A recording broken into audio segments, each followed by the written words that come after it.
sarardım, yarime dostuma ömür harcadım.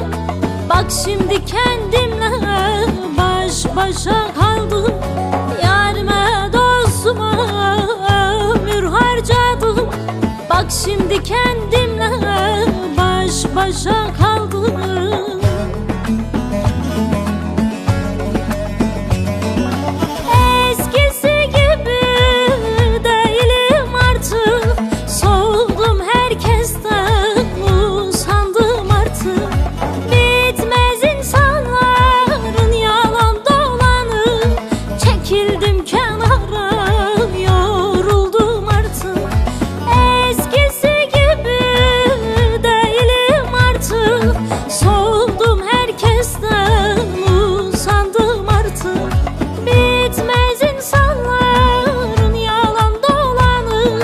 Çekildim kenara, yoruldum artık.